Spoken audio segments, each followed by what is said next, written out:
And there we go. We it's are fine on my end. Am I quiet for anyone else? You are Now you're a a wee bit bit better. quiet, but I can hear you I a have bit you better. boosted to 170. I just boosted you up to 200, and you're still a little bit more quiet than Mag. Give me a second then. Oh It's dear. probably a Discord issue. Be right back. I'm going to restart Discord. Fair enough. I'm not sure how to... To locally adjust people's volume? Yeah? If you go to the voice chat and right-click on their name... Oh no, I meant modulate my voice to make sure it's loud enough. Oh, no, you're fine. You're absolutely fine. I could hear you over the music even, properly and clearly. Nice.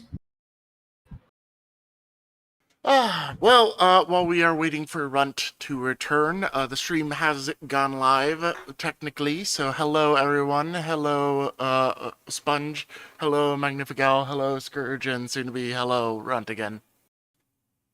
Penguin. How you been? Hello. How y'all been? All right. Been good. Waiting on pizza. Pizza! Pizza is always an acceptable breakfast.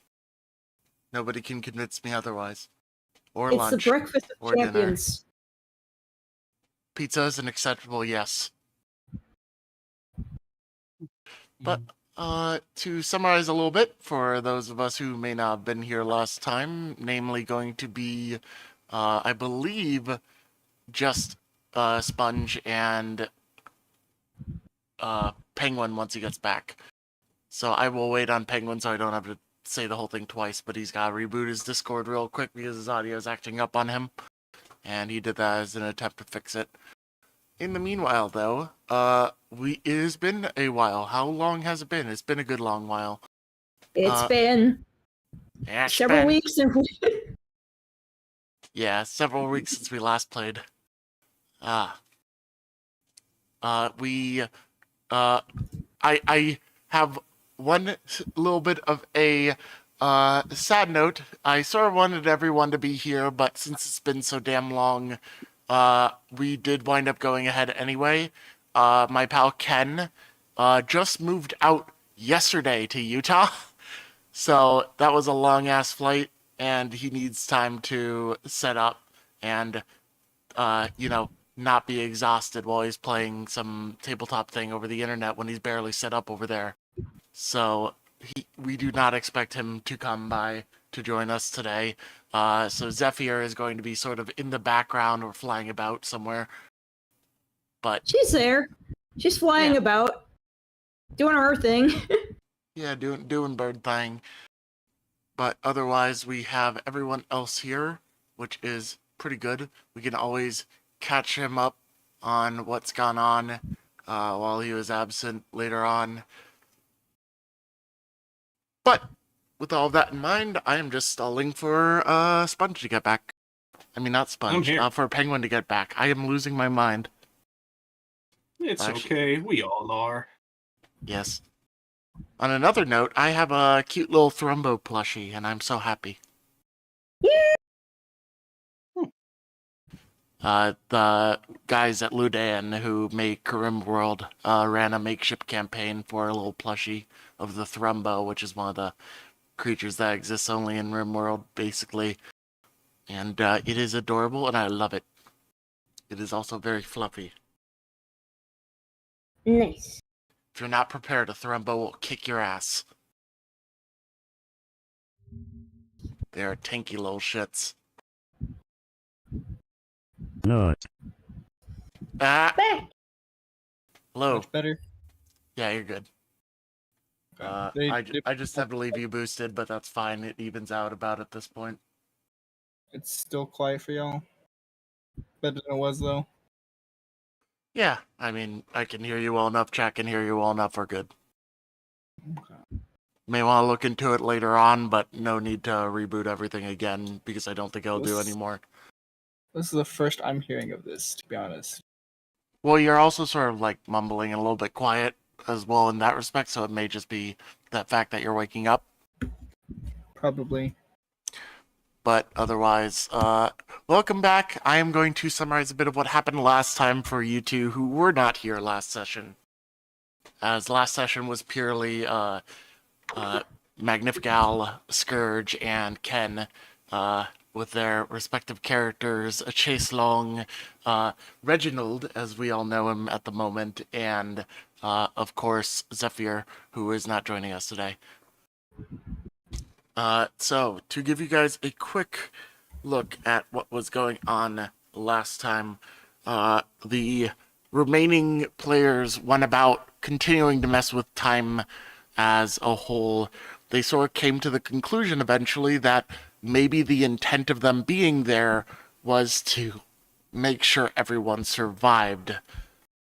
And with that in mind, they tried to work on manipulating the time stream to save the blacksmith, the people in the main hall, the people in the meal hall, basically to thwart this invasion that was occurring.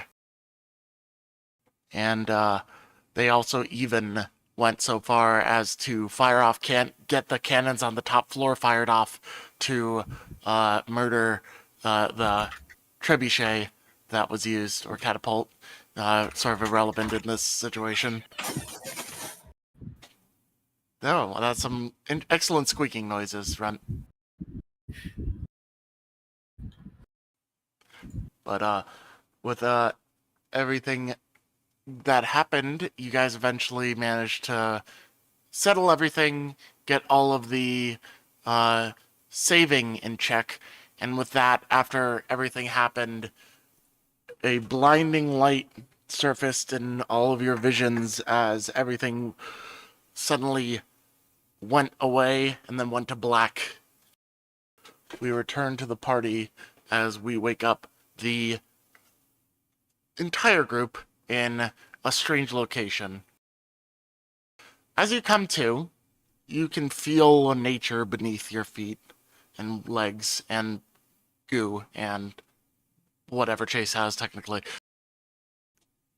You are waiting for your vision to come to, but you can feel wind blowing gently. Occasionally, you felt a small, at best, with what you can do, a little leaf hitting you. For Merasmus, who already sees differently than everyone else anyway, the best way to describe what is happening right now is that you are in a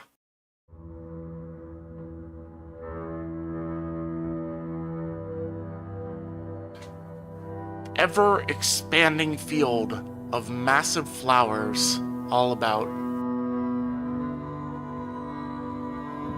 Seemingly from nowhere, large leaves flutter down from above and coat the area. The vision for Reginald, Runt, and Chase slowly comes to, the black fading as you look about. There is a strange presence of... It's sort of like at best you can describe it as a dull blue light filter that goes over the entire area and seems to make the entire place seem unreal and unnerving in a way. Yet at the same time, you can't help but see that this is all absolutely, well, to some of you more beautiful than others. Some of you cannot see any of the colors of all the varied flowers all about. This vision expands off into the horizon with no end in sight in all directions.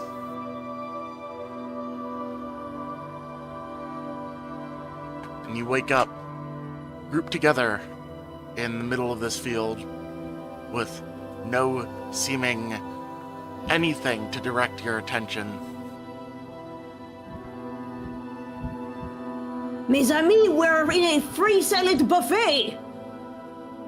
Just starts to eat the fucking flowers right next to her.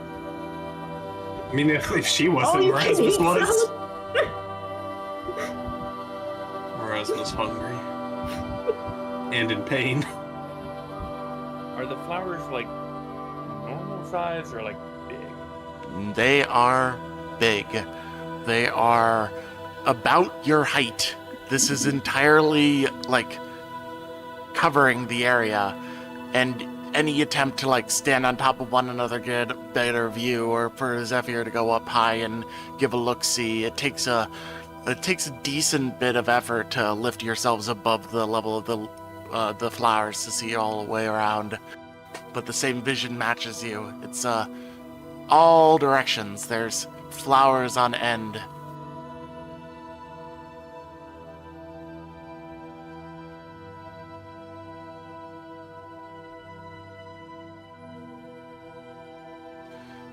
So, Marasmus, Chase, are either of you eating any of the flowers? Yes. I'm taking a nibble. It's hungry. All right. Roll a fortitude saving throw for me. Oh boy. Let me Okay, pull them let's up. see. Oh yeah, I got hit with a cannonball. Fortitude saving throw. Where Yeah, are you? you got hit with a fucking cannonball. Oh god, that was one thing that I remember. Leo? 15. Is it the It main is, character sheet Fortitude? Yes. Summary, it's underneath fortitude. All right. You start to feel this strange sensation inside of you, similar to earlier that same day, week, month. It's all sort of nothing in this dimension, but while you feel nearly like it is going to overtake you, Marasmus, you manage to squelch it down and push it back. Chase doesn't even come close, as some strange effect fails to overcome you from the flowers. Hmm. And they taste like flowers. Yum, yum, yum, yum. Num num num num num. No, no, no, no. The flowers are quite delicious. These flowers taste like flowers. Mmm. It would go well with my soup. Well, anyways, where are we? Nothing answers you. Do we see like is there like is it like endless flowers? There's nothing else in the horizon that we can see. You do not spot any landmarks in the distance of note. It is endless dear. flowers. It's, Reginald kind of turns to where he believes like Horgas must be. Yes, Horgas. What exactly is going on? You hear a muffled grunt nearby, and not very much more. After a short moment, it does appear that a small kobold crawls out from beneath some of the flowers and looks at you and is just like, these flowers are deep. This is a lovely place. Never seen anything like it before. Let me see. As my master taught me about this place. Wondering, thinking.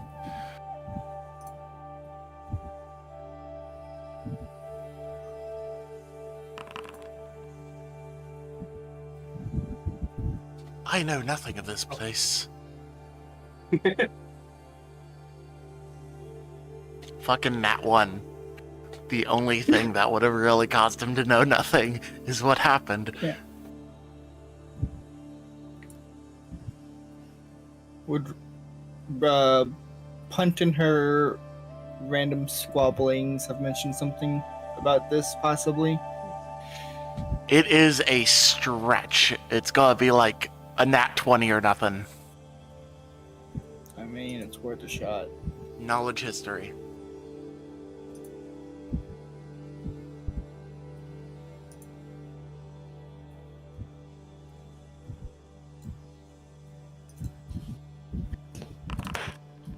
Okay. All right. Okay. This is the start of the session. This is how we begin after this much time. Okay. For those of you who like to listen, Harug, the disciple of the Elder Time Dragon, rolled a natural 1 and knows nothing of this place. Runt, some random druid from a goblin tribe, apparently knows something from his mentor, another druid. Or rather, a tribe shaman. Who would win? An elder druid of time? Some goblin. Goblin boy. Oh my god, that's a lovely little start. All right, let me get back on track here. So, you putting together the image around you and the knowledge that you're in the realm of time in some sort, you know one thing. This place has some significance. Punt ranted about it one day when you brought her the wrong flowers for a recipe, and basically summarized it as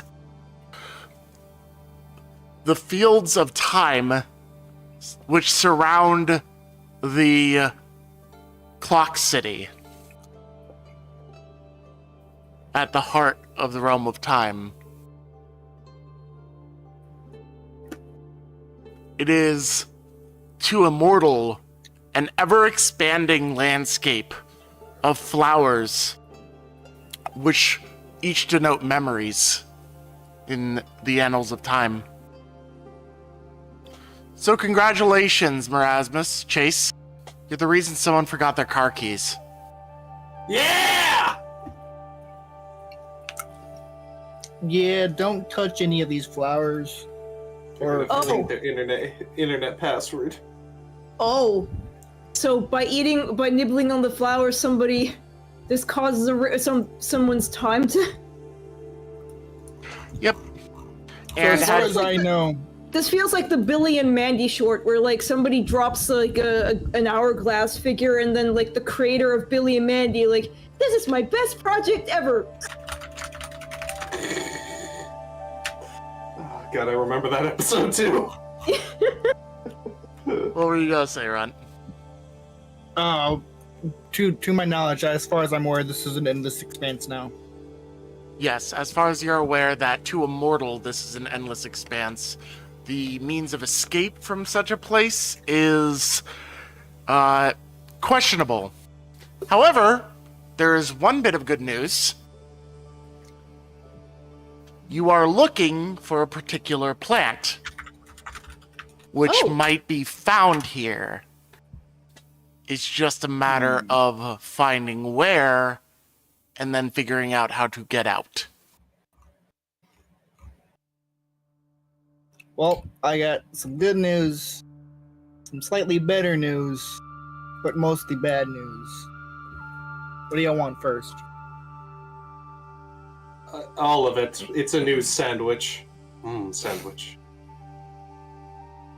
Oh yeah, this is the funny thing. Hey Merasmus, the flower you ate? No, I'm sorry, it wasn't the car keys. It's the reason why fucking Harug forgot.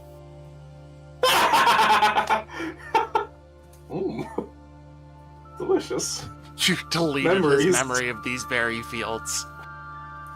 Humgy. So, My what do y'all want hunger. first?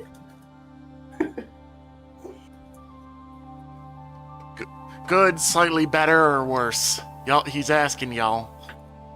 I suppose the bad news first. We may be trapped here. Oh. Oh dear.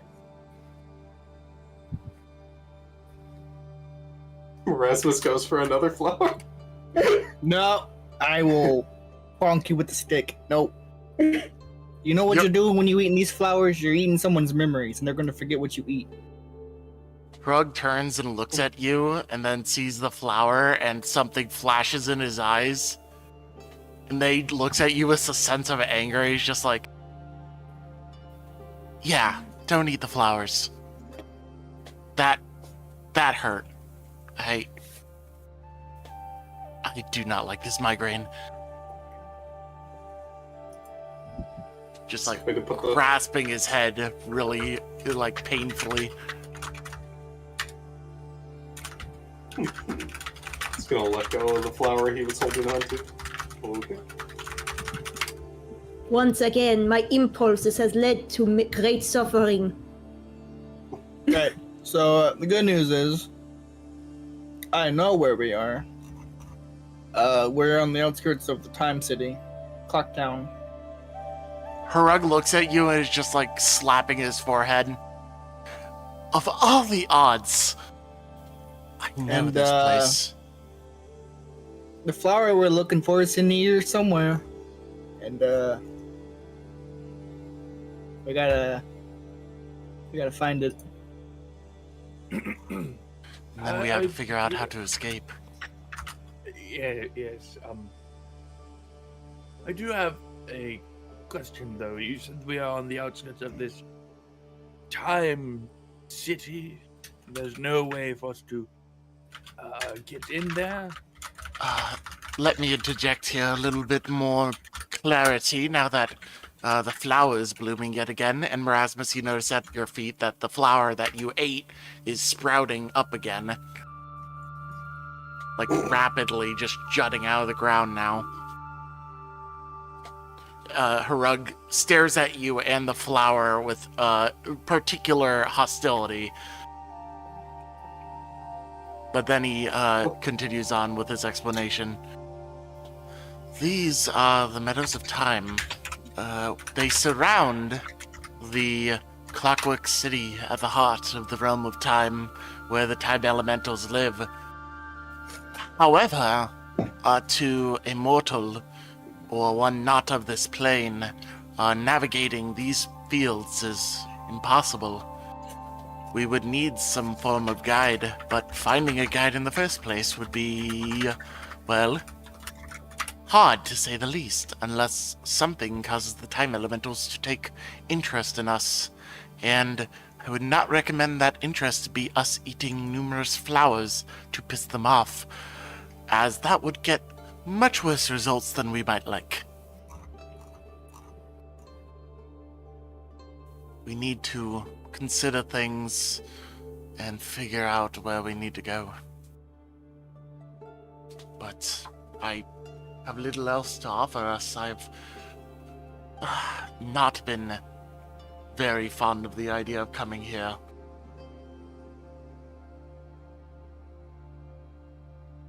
He looks at Merasmus as a tendril leads out towards the flower. All of a sudden, he just like bashes towards you with a stick, missing, but getting the point across. And doing something like, say, altering a stuck point in time, like we just did, would that get their attention? Maybe, but to my knowledge, if we were allowed to do such a thing, it was their intent all along. And since we've accomplished it, we have fulfilled our usefulness, so to say. Well, I was gonna call out. Hey, since we scratched your back, can you scratch ours? Silence. The wind picks up a little bit, though. We're kind of looking for something. Maybe y'all can help. We'll be out of here as soon as we do. Problem is, they do not care if you perish here. As was the teachings of my master. The time elementals are very against interfering when they don't find it absolutely necessary. Well, I'm pretty sure they'd find it necessary if we start burning the fields here. Yes, and then their intervention would be to erase us from the timeline. Alright. Call me mad, but... Question. These are all memories of all things. And possibly it's based off of the size of the flower. The more important the memory is to someone. So, just a thought. What if Runt or, well, Rug, if you know what plant we're looking for, if we were to concentrate on that memory really, really hard, do you think the flower might grow? We'd be able to see it from here. Such things are not impossible, but the size of a memory here is not just how much you remember it. It's how significant it is to you, to others, to the world. And all of these combine to increase its size. There is a limit for most memories, but what we seek is, well, it would be among these, but it's not particularly a flower of memories that we need to kill my master's illness. And that is where the plan you have falls apart a little bit. It still reacts to grand memories, but differently, so to say. It does not grow from memories. And even though what it does is glow brighter, it would still be far too off in the distance for any of us to see. Especially since I know a couple of us do not spot color, individual. And you're not necessarily sensing light, are you, Merasmus? No? So we are down, I believe, 2 eyeballs for finding it. If we were to somehow figure it out to intensify its glow. And it wouldn't react to just any memory. That is the question we have to figure out. What would it want? What have we gotten hints for this whole time? I am at a loss myself, but I will contemplate yet more.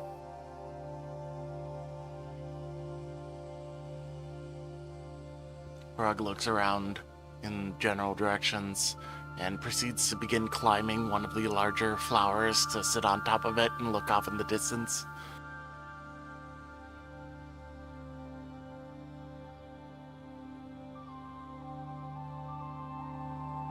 One thing I will say from up here, these flowers are sturdier than you might expect.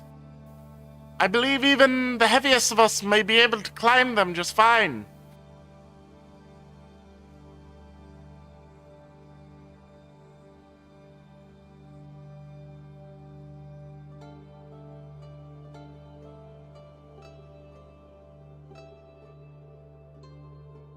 Yes, well,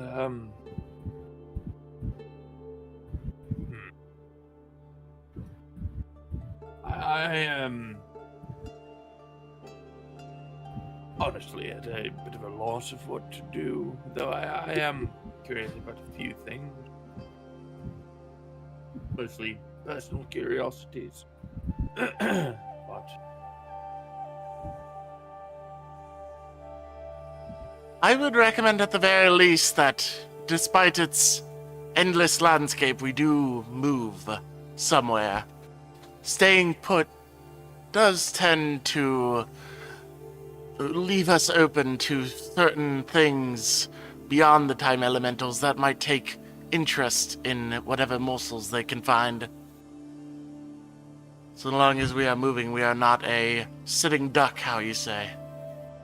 I have a weird question. What is the temperature of the environment? The temperature?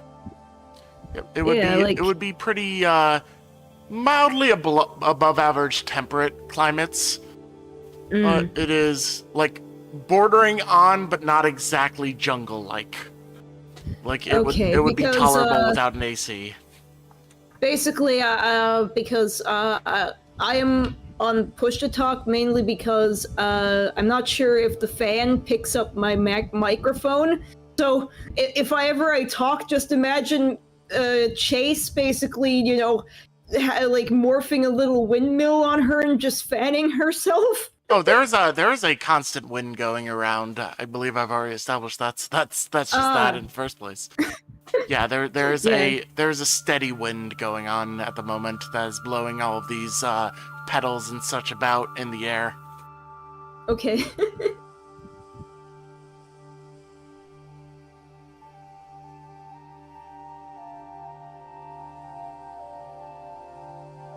Do you follow his suggestion and begin to move along, or do you stay put? Yeah, I think we should move along. We should check out the area and just, not just stand around and do nothing and eat flowers. See if there is any like difference if we move. All right. One question: which way do you go? Using no direction, I'm gonna pinpoint which way is north, and I say we head north. All right. So you follow north. It is basically just straight up, but we don't need you guys to physically move around the map to know that we're moving through these fields, as they are basically this on loop. You proceed to begin moving. Are you trying to like move between the flowers and such, or are you following more Harug's idea and climbing on top of them? Rugs. I'm also keeping track of how far we've gone. You're counting paces as you move, and time Mhm. passes by in more ways than one. It is about a good half hour before Harug takes a short break to catch his breath from jumping between all these large-stemmed flowers, which, as he said, seem to bear your weight quite well, but they're a little bit awkward to navigate without tripping, and has happened a couple times on the way out. Zephyr flies up ahead to scout, as she is prone to doing.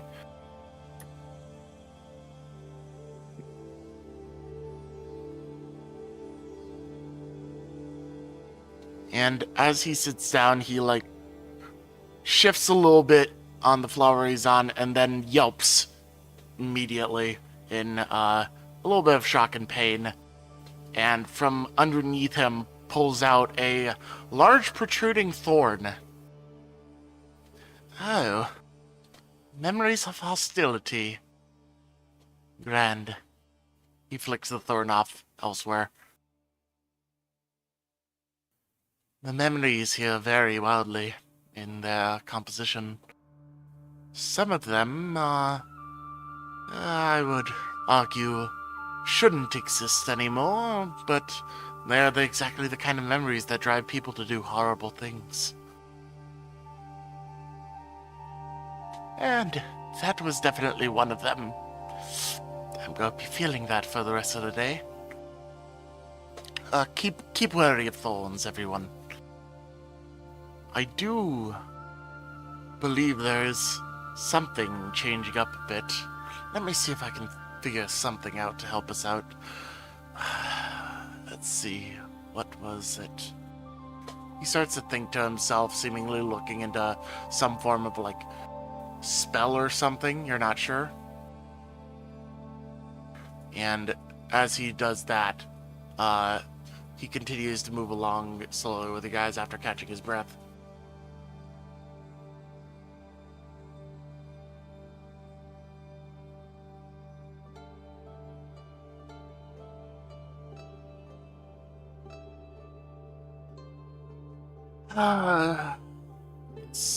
Yes, I believe this should help. Whether or not it will bring the wrong kind of attention, I would say brace yourselves.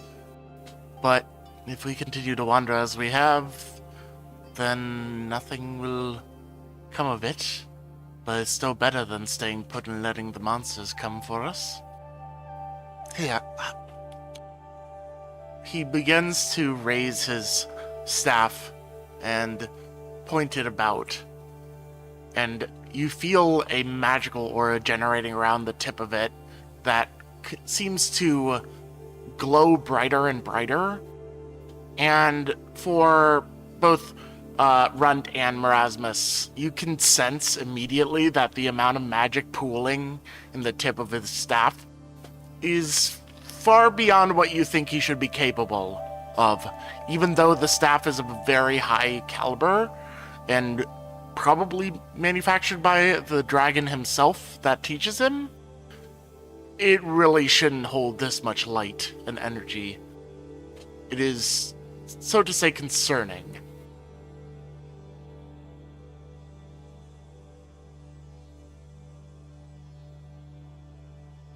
Sorry, I had to close the door. But as the energy gathers, he proceeds to wave the staff over the area where you're going, and in sort of like a cone shape, unleashes a wave of blue light. This wave proceeds off further and further into the distance. I mean, obviously it's red there, but you get what I mean.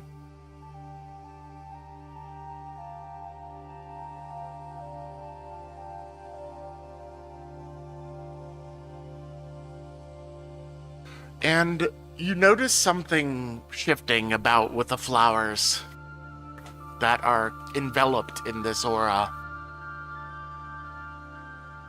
Harug winces a little bit as some of the flowers grow, and yet more seem to wither.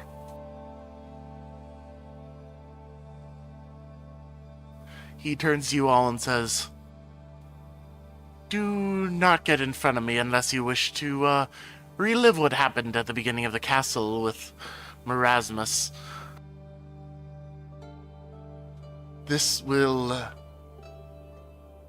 mess up time a little bit. And hopefully they will come to investigate why this is happening." He turns back to all of you and for a short moment sits down, actually like sweating from the attempt, from the exertion.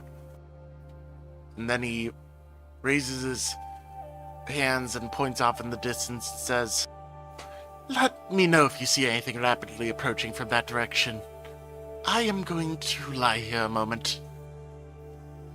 And almost as if on cue, the wind shifts from coming in the original direction, which seems to be like erratically all around you, to come straight from the north and blow hard.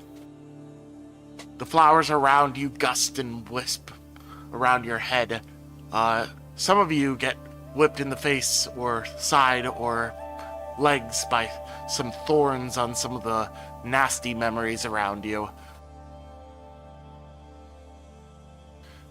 But nothing seems to leave notable injuries, at least not enough to harm your health point pool. Sorry, what are you doing exactly? If we don't gather something's attention and find a way to convince a guide of the realm to at least look at us, we're basically boned. So I am risking this to get their attention. Hopefully, since it is an accelerated passage of time and not the absolute immediate destruction of the flowers, they may not be as hostile, but the elements of time are fickle at best, from how I've learned it. The wind picks up. yet further. And it almost feels like over the course of this short period of time, things build up yet more and more until you find yourselves grasping on to the stem of the nearest flower for dear life as it feels like near hurricane force winds. Yet not a single flower seems uprooted by this. They all blow and hold, and after a short moment, there is a sudden cut to calm, and Harug inhales very, disconcertingly.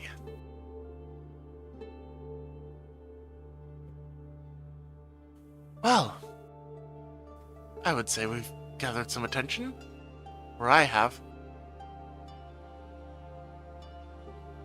Brace yourselves. This is not going to be fun.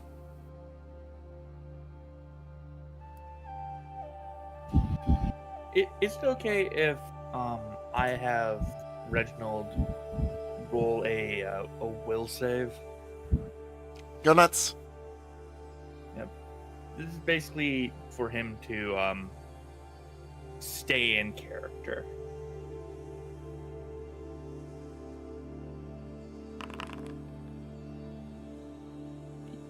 He sort of like pinches the bridge of his nose and goes, Harug, you actually think this is a good idea? What color is Harug? Harug is a, dark blue kobold. You blue bastard! You gotta get us killed, man! You blue idiot! You blue palooka! I love how we're turning racist now. I mean, when haven't we been racist as a party to anyone but our own kin? I We call mean, we call anyone not a monster a long long shanks. chink, yeah. It's been at least a month and a half, so I mean, I don't remember us being that racist. Front says it because that's all he knows them as. But y'all picked it up. But me as a player, like, man, that's really... that's funny. There's the art of Harug again, by the way, just for reference. Harug turns and looks at you, Reginald, quote unquote. And with a smile, he says, "It's about time you showed your true colors." But I yes. swear, if this goes wrong, I'm gonna give you influenza across your entire timeline. Do you understand that? Oh, I have nothing to worry about with that, my friend. I am simply capable of ignoring the longer-lasting effects of most mortal illnesses, after all. The only reason my master is dealing with this current one is because it is not of the mortal plane. But I am glad you finally spoke up a little bit. Too bad it might be a little bit too late. And with that, the flowers nearby you seem to click. And looking down at the stems where they connect to the ground, you see them seeming to unlatch from the roots and begin to float up with you on them.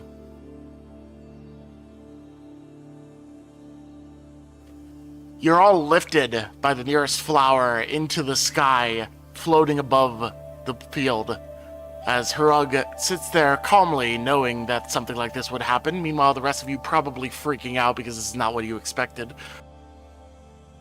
This is we're having our yellow submarine moment. What is this psychedelic? We're Yep, being lifted. and to add on top of that, as you find yourselves lifting in the air, the world around you, the ground begins to spin around you, going from underneath, up and around, all the way in a 360-degree circles. It's as if you're spinning in place, but you don't feel like you're moving. And after a short while, the speed intensifies more and more as Harug just sort of begins to laugh. Ah, the powers of time! Uh-oh. Either way, this will be an experience! Uh-oh. The colors of all the flowers around you begin to meld. It is basically a full-on acid trip at this point. Spinning around you as you float in the air, helpless, and if any attempt to remove yourself from the flower results in you immediately being grabbed by the tendrils of the same flower, like grasping hands of iron, preventing you from leaving. Merasmus finds himself looking like one of those, like pinched up cubes of, I don't know, whenever you get like a gelatin, if you were to take a glob of gelatin and just like try and tie it up in, like shibari. Like, all I can think of right now is Merasmus is probably his way of freaking out about the whole psychedelic thing is like classical music is playing while the that jiggly like pudding thing is like moving, like the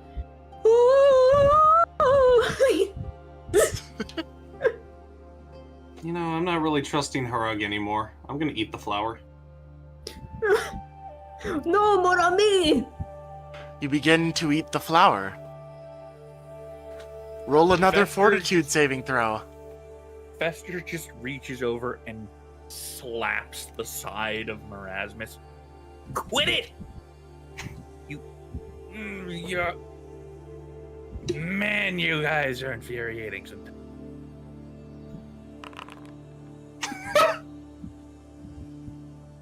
Merasmus feels nothing. Seems you're slowly developing an immunity to this. But just as you begin to eat it and you start to fall out of the sky, the world shifts instantly. And the ground, for the most part, returns to normal. However,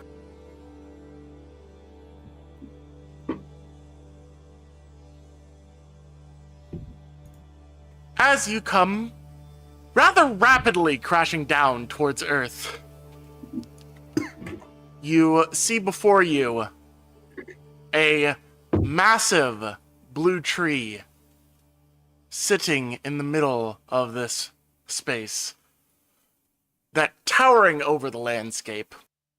This is the kind of tree you would see in, like a wood elf forest. Not something you would expect to find in the plains of time. Merasmus. Mm-hmm. As you eat your flower, you fall down. The others fall down too, but their flowers eventually parachute their fall. Oh! Okay. Luckily, you're a glob of goo, and you fall through one of the stems of the flowers. It takes a moment to reconstruct yourself, but you get no damage. However, you look up and see the tree, ferns ahead, covering around the base. So it's a massive, massive bush-like tree, covered in varying colored flowers. The light around here emanates even harder, and along the base of the tree, around ground level, are massive ferns that sort of hinder your path towards the tree, but don't block it entirely. Harug is laughing as he sits on one of the leaves in the surrounding field. And he turns to you all and says, "Well, we've gathered some attention."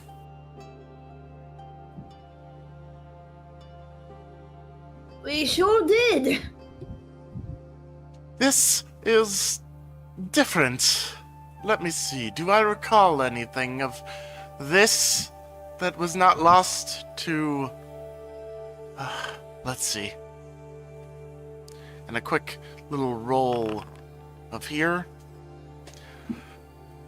Oh! Well, this appears to be our destination.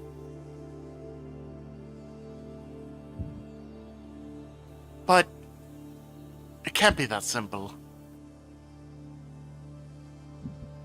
Anyone volunteer to go collect the fruit from the tree for what we need? Yeah, sure. I would go and take some of the tree. I can. Oh wait, yeah, I could. I'd be totally down for it. I can I can make myself tall enough to get one of these fruits. Like I can stretch a bit. You can't reach tall enough. You would have to climb the trunk. This tree is towering over you. Okay. It is rather more like at least 30 to 40 feet up to the first set of branches. I could try to climb it then. I could well shape into a monkey. Erasmus just wanted to go fishing.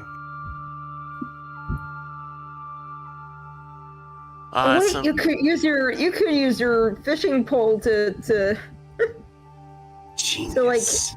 Batman utility belt like an apple from the tree. You could always climb up there as a little monkey or something and toss the fruit down. Yeah, I could do that. Turns into monkey. Climb up tree. Alright, I have unpaused the game, by the way.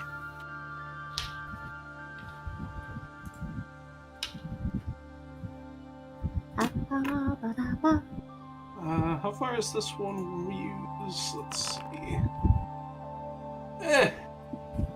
We got about 40 feet distant.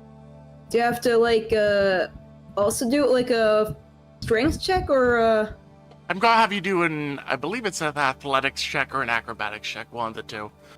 acrobatics check then?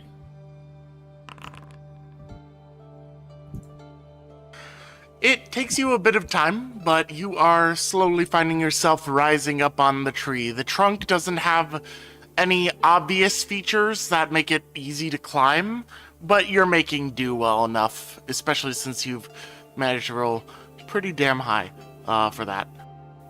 As you proceed up yet further and further, you feel a pressure in...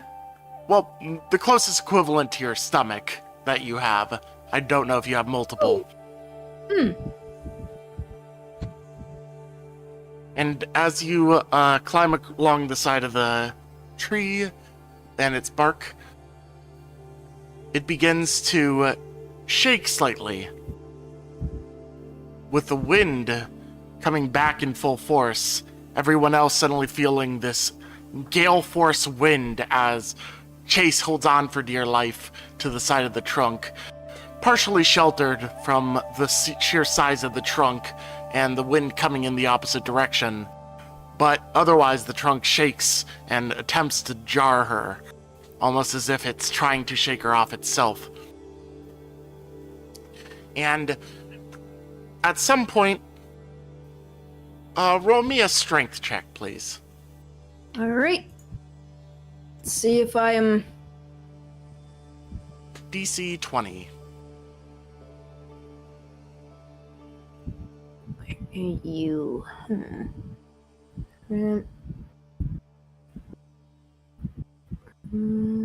Fortitude. Where is the spy? Strength. You managed to hold your grip. Very well done. Huh. And below you, seeming to stand as though it intended to catch you all along, before lowering its hand, is a strange humanoid figure looking at you with an intense gaze and crystalline skin. Oh. Huh.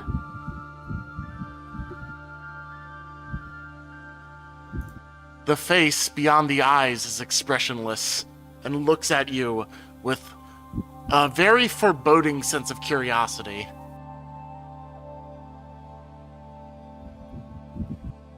Hmm.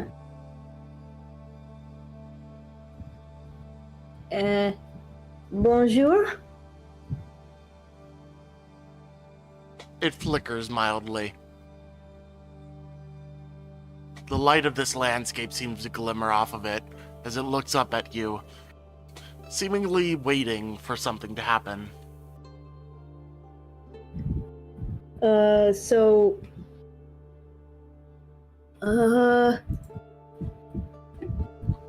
Who might you be? It says nothing. Hrug Well, seems to look at it in amazement and admiration. I can yell over at Harug, right? So, Yeah, he can hear you. excusez-moi, it cannot talk. I assume it can communicate in different ways? I don't think it can't talk, my friend. I think it is just choosing not to. Oh. Do you know who it is? Who and what he's capable of? That would be a time dimensional. Oh, a time dimensional.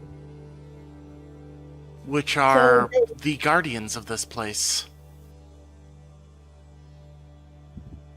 Ah, brilliant! That means they know the ins and outs. Yeah, and it also means that they can, and Fester looks at Harug, erase us from the timeline if they get pissed off. Oh, Right, oh. Harug?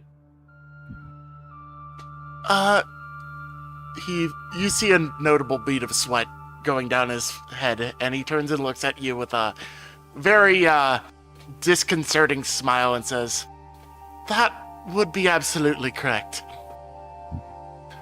But we needed to get somebody's attention.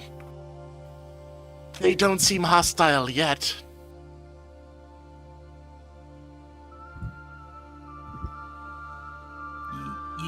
You realize what the key word is in that sentence, right? Hostile? I believe Close. I know. Yes.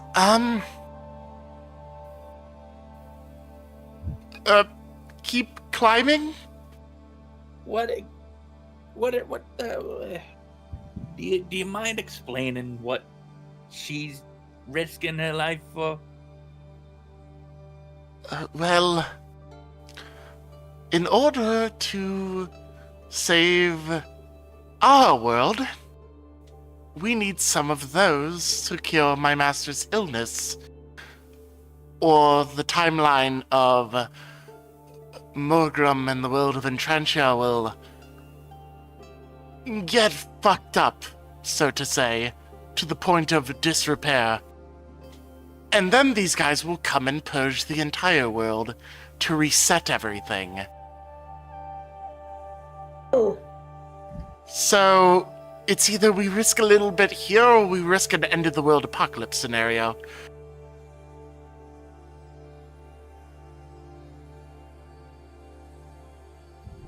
Well, guess I'm gonna keep climbing.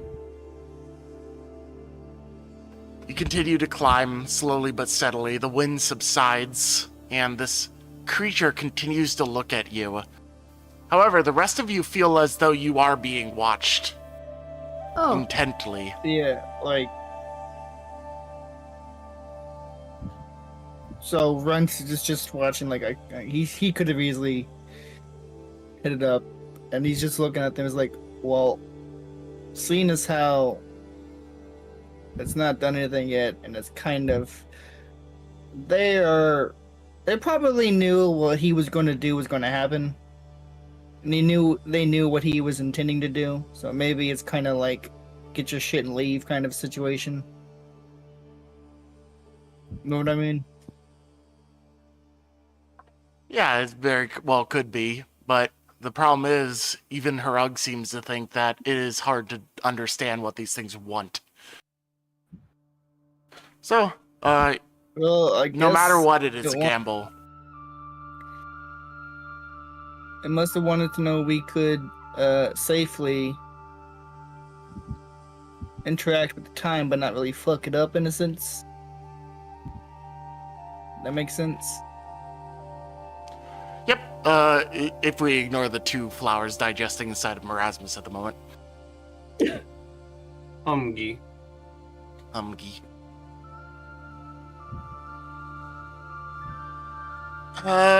As you climb up to the top, you find yourself standing upon a canopy of leaves, well enough, much like the flowers below, supporting your weight, Chase.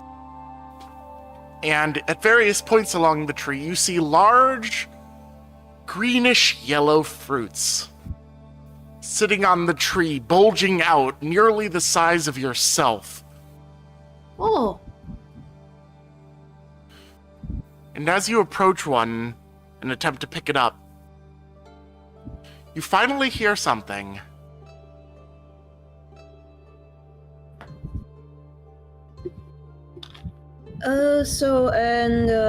what might that sound be?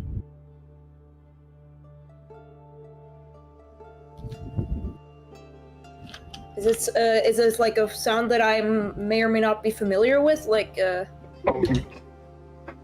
Setting it up. Give me a second. I forgot that the stream had the wrong audio device set up for this, so I just wanted to make sure that the stream could hear this as well. Oh my goodness! Oh my goodness! Oh my goodness! Yes. He looks up at you, and wrapped, impressed, and simply says, "Severe labor, you must answer some questions for me and my kin." Oh! You wish me to answer some questions? Sure. And to the beings left and right,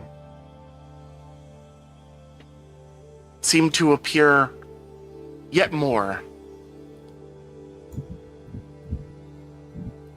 No lights, no fancy particle effects. They just exist next to you, where they once were not. The one that spoke initially, the one in the middle, rises up and stands next to you on the canopy of leaves at the top of the tree.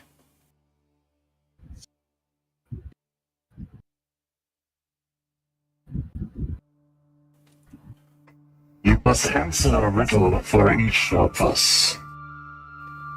We need 3. After all, the soup you will make for this dragon of yours cannot be made by simply one of the fruits of life. It has to be a specific fruit.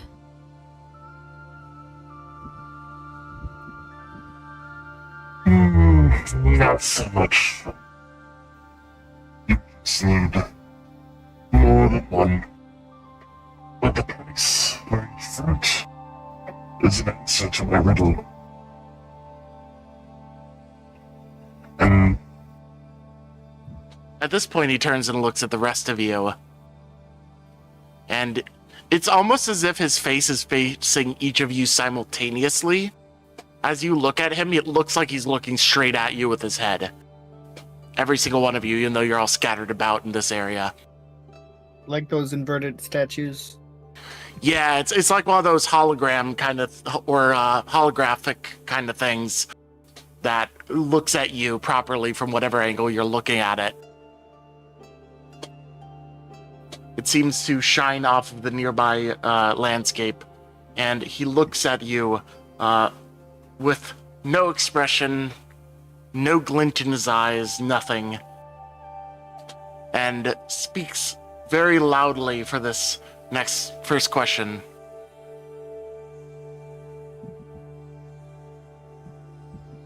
Consider this scenario. 4 of you must cross a rickety bridge in the midst of night. However, you have only one torch to your name, and the bridge is too dangerous to cross without light. The bridge is only strong enough to support 2 people at a time. And all of you are in varying states of injury. Each of you crosses at a different rate from one another. The rate crosses fastest in a minute. The goblin crosses next in 2 minutes. The player mimic crosses slower in 7 minutes. And the ooze crosses slowest of all in 10 minutes. What is the shortest time needed for all 4 of you to cross the bridge safely?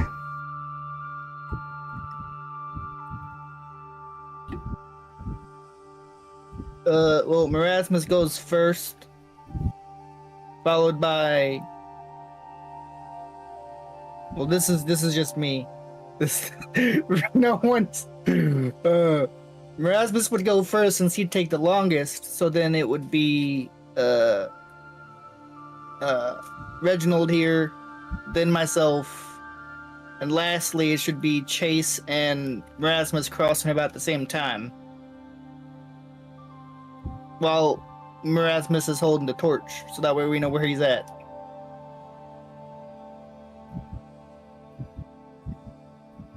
Is that your final answer, or do you want to think about it a bit more? I mean, me personally, that makes the most sense. If Merasmus is the slowest and the bridge can only support 2 people at a time, it takes him at least 10 minutes. Chase is the next up being 7. If those 2 cross first... Reminder, you only have 1 torch. Right, so if Erasmus is holding the torch as he crosses, we know where he's at. Yes, but once he reaches the other side, the torch is over there and not at the beginning.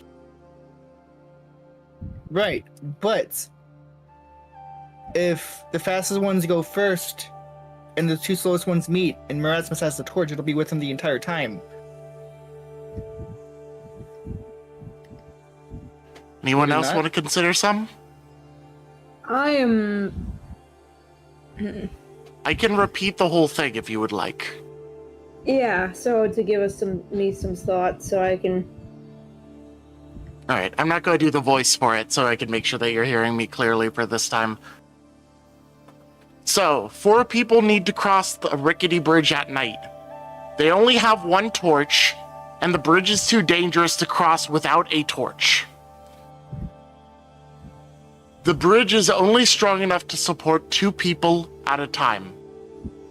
And everyone takes a different amount of time to cross the bridge. Reginald takes 1 minute. Runt takes 2 minutes. Chase takes 7 minutes. And Merasmus takes 10 minutes. What is the shortest time needed for all 4 of them to cross the bridge safely?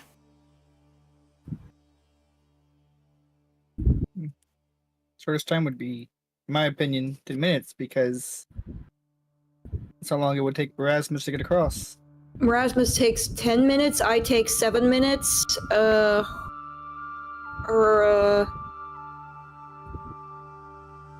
Runt, you take how many minutes again? 2. 2. 2? And Reginald, you take... 1 minute. Yeah. Like, if... It would be if I would like,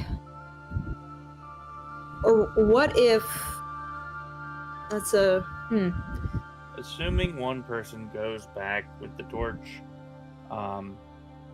to go help the other person, that person probably being fastest, it would probably take around 18 minutes. I was thinking of also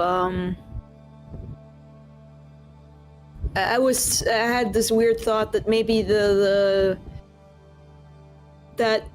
one who takes the shortest and one who takes the longest get together, but that is a weird sort of Well, train of no, hold on. He has a point, because one person can guide the rest over. So Maressa's being the last one is guaranteed 10 minutes. It's going to take Fester a minute to cross. It's going to take him 2 minutes to cross up and back. Okay. So 10 minutes plus another minute, so that's 11. Plus another 17 plus another minute, that's 18. and then another 2 minutes for me. So 20 minutes. Roughly. You are close.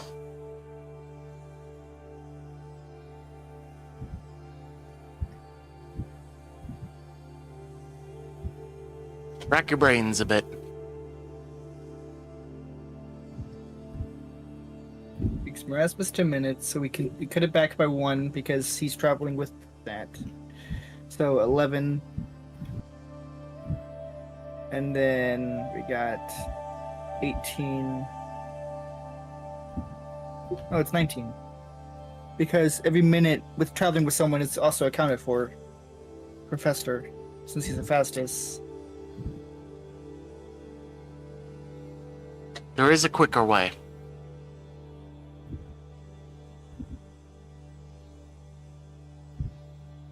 I will allow you to make some in-game checks if you feel you're really stuck. I want to see if y'all can think about this.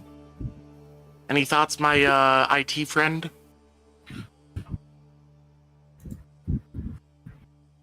Okay. Okay. So we can only have 2 people crossing the bridge at the same time. They need to stick together with 1 torch. You said there was varying tiredness injury between everyone? Does that mean The that injury indicates how long it'll for them to travel across. Yeah, Okay, that is so purely a narrative device for each one of them takes a set amount of time to cross the bridge. Okay. So Erasmus and then 10-minute person and 1-minute person. They'd make it across in 1 minute. If the 1-minute person went back, that'd be another, so that'd be 12. If we did the 7 minutes, then Well, that you didn't add the 10 and the 1 because they're going to take the same time regardless, so it's going to be 10 minutes to start. Yeah, that's what I thought I said. I was saying, and then the 1 to go back. Oh. You did say let's do 12 that. on the go back, but if to go back and then come back across would still be, yeah. I think we're just Okay. up by 1 minute on the way back because the 10 and 1 going across the bridge in one direction is a total That's of 10 10. minutes. Yep. Then plus 1 to get back. Mm-hmm. Then, if the 7 were to go across, then it'd just be 7 and 1. And then, so that would be total of... You would be at 18 because it would take another 7 minutes to go across. Yep. And then 1 to go back again. So back to 19. 19. And then the 1 and 2 then- both need to go across. That would be 21. Yep. Bingo. How do you get 21 from 18 if it's 2 minutes? 1 to go Oh, back. yeah, no, 21 one to go because the back minutes to the travel back. beginning, Yep. then 2 to go across again. Didn't I say 21? Nope, you've said. You I've say already, 18, I I've think. already, I've already said there's quicker than that. Technically speaking, it could be done in like 12 or 13. How so? Because Runt could transform into like a squirrel, and Chase could also transform into something small. So 10 minutes with Marasmus to go, with Fester and Marasmus to go across. A minute for Fester to get back. You both transform. A minute to get across. Roughly 13. So the gem people, they went ahead and used us as examples for the characters of getting across, or at least goop people, the rat, etc., etc. I don't know if that entirely means they're referring to us directly and our skills to get across. They may be using it as a metaphor. But you could be right, because in that case, we could use multiple different avenues of it, saying, "Oh yeah, I cast fly on myself," or "Oh yeah, so and so and so."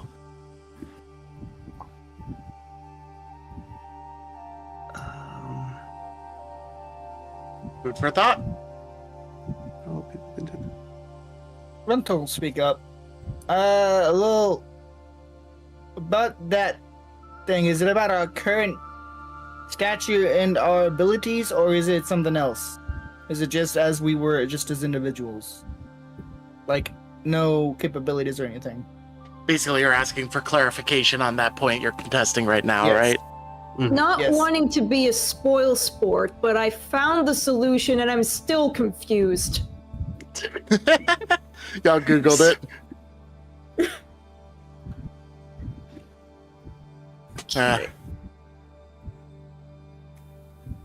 Lovely. To summarize the response so that you can understand clearly, assume that you cannot fly nor transform. Okay. None of your magical abilities so no can be abilities, utilized. just raw speed. Okay. As we are ourselves. Okay. There is still a way to go yet faster. Not to go as fast as Fester and Scourge are insinuating, because the skills are out of the question. Okay. But the Okay, skills now I and get it. But the Okay. skills and abilities are out of the question, and that means no dashing. That it doesn't count as dashing. That we can't just run, like cut the time in half by straight running. Yep. We are stuck with our times are 1 minute, 2 minutes, 7 minutes, 10 minutes. Yes. Okay, we cannot modify the times. Got it.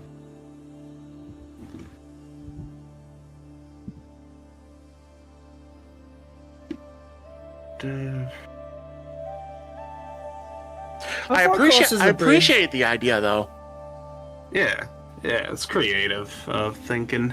We try to break things, we're the players. We break stuff, eat flowers. I mean, it may have been different had you not asked for clarification, but based on clarification, I'm going by the original riddles rules. Okay.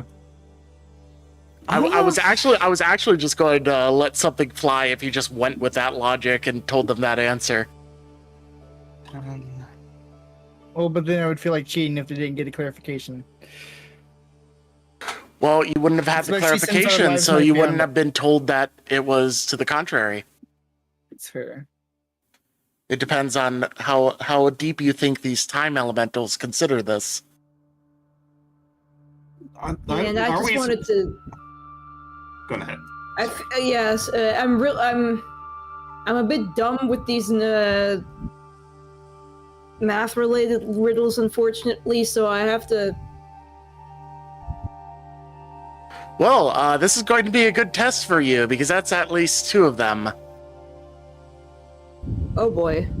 Yeah, fun.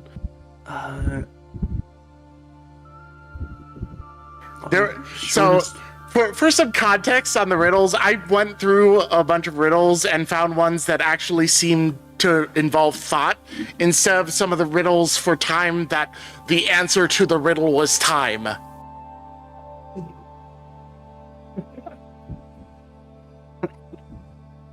Oh god. Alright, so 18. So our original shortest time was 21. So we need to go ahead and figure out how can we get less time than 21.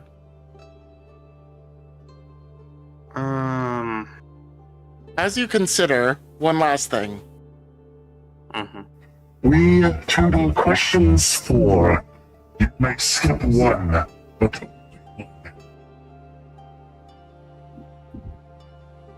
So they won't tell us Like if we this- got it wrong or not until after they've decided that we failed. Yep, you can choose to skip one if you're not confident in your answer. But if you do skip one and the rest prove to be harder and you can't get through them all, then you fail. Damn. That's harder than my CompTIA. Alright. So this one may be the easiest one. Like, it's just something we're not looking at. Rickety bridge at night. Wait! Wait a minute, wait. Why don't we just go during the daytime? It would- it's a riddle. Then It's it a would riddle. take yet more time to wait for the day, and so the longest time it Sure. would take would be hours. Yeah. Fair. I'm just trying to pick at the little aspects here. Only one torch. I mean, you could light the bridge on fire, but that wouldn't work. Yeah, then nobody would get across. I mean, but it wouldn't be as dangerous. Yeah, there would be no bridge to cross. Not with that attitude. Let's try to support two people. There's a purely mathematical solution to this. That is the intent of the riddle, but if you can somehow manage to finagle something creative out, I'll probably give it to you, and then explain the actual logic behind it for you. Do we weigh anything when we're in Erasmus? So, okay. I think that the when I looking at the result, this Wait, is hold on. No. Me and Fest are counted as small, so we both equal a medium-sized person.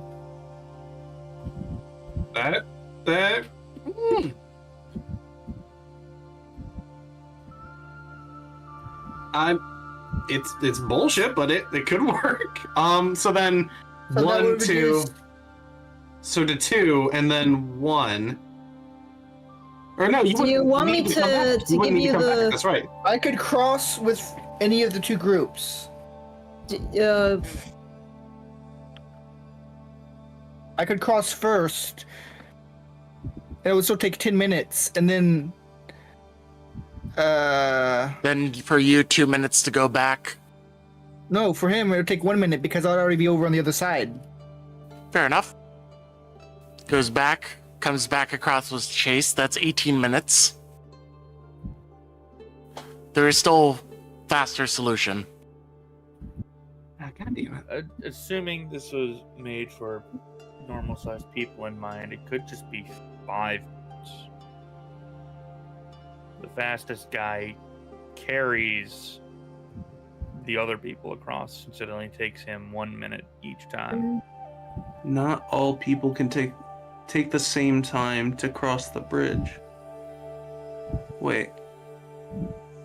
Only supports 2 people at a time.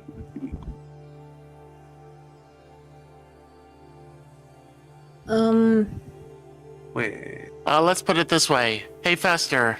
Hey, Runt. Could either of you technically carry the ones that other than you? Even if you use the logic in the game of you guys being small and whatnot and being faster, I don't think you could carry Merasmus, and I don't think you could carry Chase properly across the bridge and still maintain that time. Well, we could put Merasmus in a bag, because he's goop.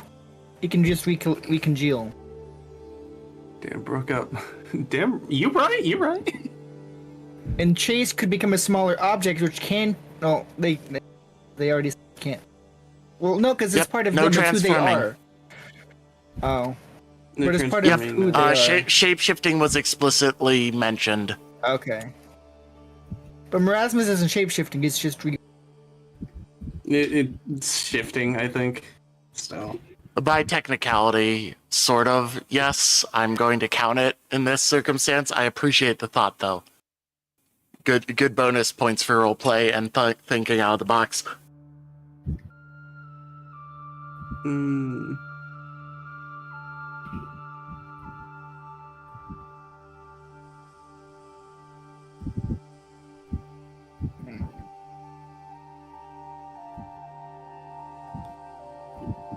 They have only one torch, and the bridge is too dangerous to cross. Wait a minute. Alright. So it's a rickety bridge.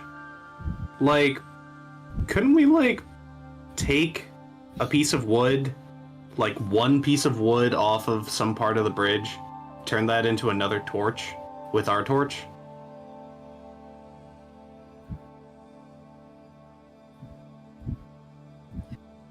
We could. It's an idea. Technically, nothing's stopping us from getting a branch and doing the same thing. Yeah, exactly. Implying there's a branch available, which you don't know, but the piece of wood from They the never bridge is still specified. possible. They've Yeah. never specified where there are any branches or anything nearby. Yeah, and if they say, oh, it can't be a branch, we can say, fine, a piece of wood from the bridge.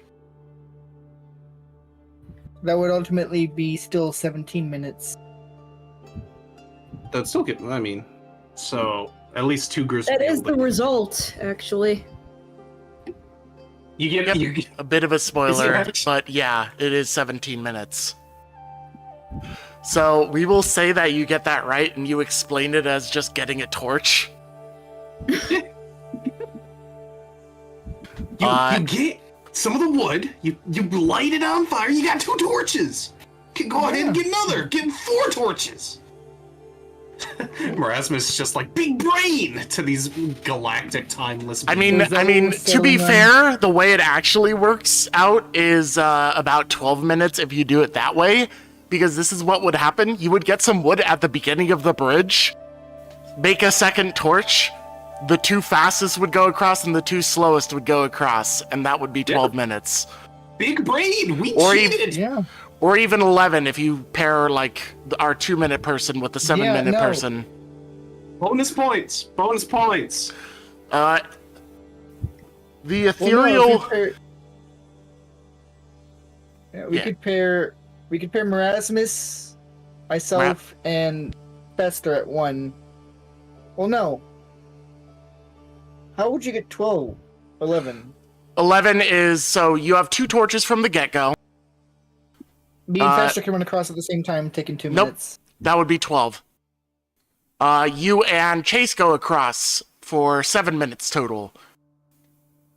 And Fester and Merasmus go across for... 10, which would be 17. True, never mind. Yeah, you would have to send the 2 slowest across. So it would still be 12. Because you take 2 minutes, so it is 12 at the cheapest based on that logic. Let me explain the actual logic of the puzzle for those curious. The actual answer, if you do not go by more creative outlets and you do it as a straight just type like number logic puzzle, is 17. 1 and 2 go first. Then 1 comes back. Mm-hmm. 7 and 10 now with the torch go. And 2 comes back. 1 and 2 go again. That would put 1 and 2 back at the start of the bridge, though. Give another 2. Unless Nope. 2 walks back with the torch. That is what happened. So let me start Okay. from the beginning. 1 and 2 go first. They are now on the far end of the bridge. 1 then proceeds back with the torch. Hands it off to either 7 or 10, it really doesn't matter, and they go across. That is another 10 minutes. 10. Yep. So now it's been a total of 13. 2 comes back. Now we are at 15, Wait. because he's back at the beginning, but he has the torch that he received from either Merasmus or Chase. Now back at the beginning with 1. 2 and 1 then proceed to go back across the bridge. That is another 2 onto the 15. That is 17. Hold on. Nope, going back across the bridge is only 1 because 1 goes back across the bridge the first time. So it's 2, then 1, 2. then 10, then 2, then 2. That is actually how it's going about. 2, 1, and then 10. Okay, and then 2, and then. Okay. Huh. In those directions. As posted in the chat. I'm gonna burn this metaphorical bridge to the ground. You can feel free to do so as long as you're across the other side of the bridge. But yeah, that is the logic to the puzzle in that circumstance. You guys managed to get 12 minutes, and they seem amused by your answer, but accept it nonetheless. We didn't shapeshift or spells. Yeah, you used some ingenuity that they didn't consider, so you are fine. And that is one answered question. With that, Chase is allowed to pick one of the fruits and toss it down to Merasmus to safely catch and hopefully not eat. That's a horrible idea. You sure you want to do Merasmus? Run will catch it. Because Run knows Merasmus will just immediately consume it. Hunky time fruit. Roll the acrobatics check, Run.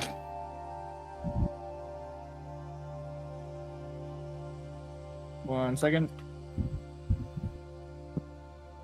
Acrobatics.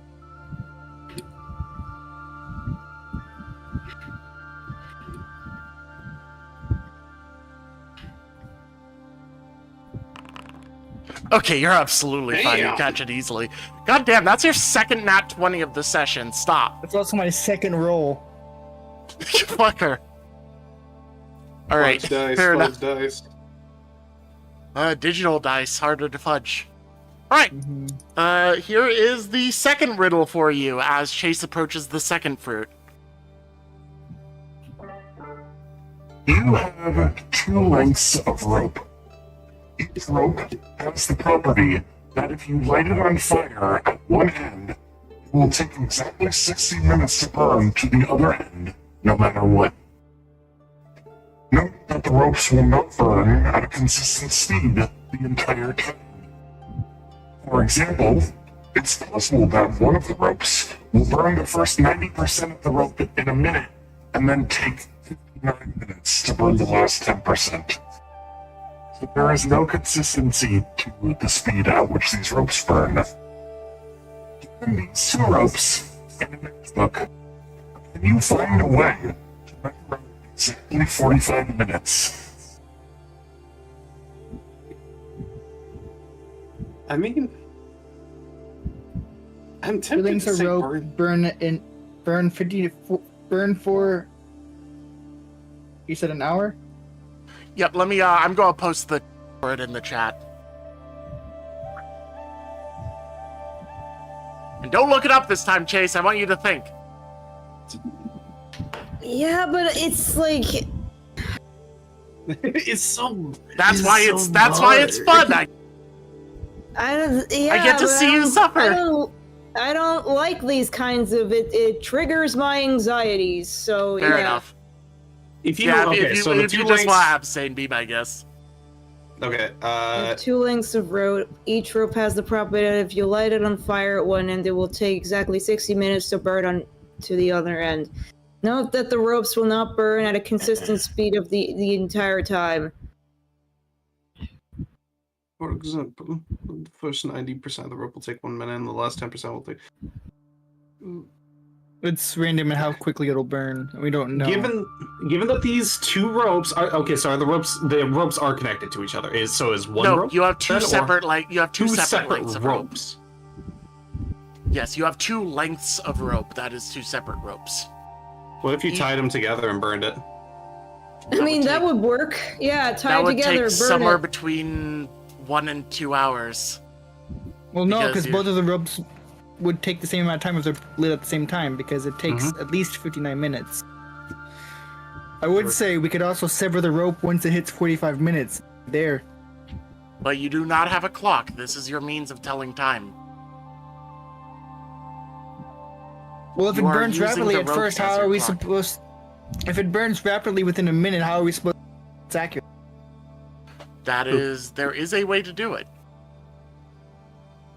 Keep in mind, you can choose to skip 1 question. Come on, boys, we ain't skippers. If we can get all 4 questions, we get an extra piece of fruit. Then we can eat it and become time gods. Okay, sure. All right. I don't know. I love 'cause- Erasmus logic. Merasmus, listen, Merasmus is just like looking at that fruit, just like, hungry. It's the variable burn degree that gets me. Like, Yeah. Trisky, why'd you have to be a computer science major? Oh my god. This is too complicated. Okay, exactly 45. We can't tell how far or long it's going to burn, but we need exactly 45. I will give you one hint if you would like. this Because it doesn't say we could cut it. You Wait. could cut it, but then it would be impossible to tell because Wait. it's inconsistent. hold on. Go on, yeah. Are these two lengths of rope the same length? Irrelevant is what I'll say. Doesn't matter. Damn it. Wait a minute. Why does it why does the So if last they're one? the same length, go ahead. I don't really understand why the first 90% of a rope will burn in 1 minute and then the last 10. That is It's just an random. example. That is just an example that they have. The point is that you can't use the length of the rope as a means to interpret the amount of time it has taken because the ropes burn at an inconsistent speed. It will take exactly 60 So it'll- minutes to burn. What I'm thinking is we plunge, because that's 45 minutes exactly is Well, 3/4 of the rope. well, That is not necessarily true, That- and because yeah, that's the thing. Like it says there, 90% of it can be completely gone, but the 10% could take 59 minutes. So, no, regardless, we don't know how long it'll take to burn the rope in like its length, at least. So, we do know that is a constant that the rope burning will take exactly 60 minutes, though. my hint all the to rope. you is that the rope it says very explicitly that if you light it on fire at one end, it will take exactly 60 minutes. Okay, so if you light it on fire at both ends, it's entirely possible that that would take 30 minutes. And So that what is if we, the like- first step that you need. What if we light it partially way through? So that way, two of the flames will meet, but the other one will continue on. Because it still won't be exactly an hour, because it was lit at 2 different points at the same time. Well, to have the rope immediately all gone, it's going to take 60 minutes. So, in order to light it both on fire, or both ends on fire, that would turn into 30. I will say, So- for the sake of time, haha, that is 100% correct and part of the riddle. So, we have 2 ropes then. We would need to get... how do we get 45 minutes out of an hour, and then it could also be half an hour? Time. Hold the rope on itself.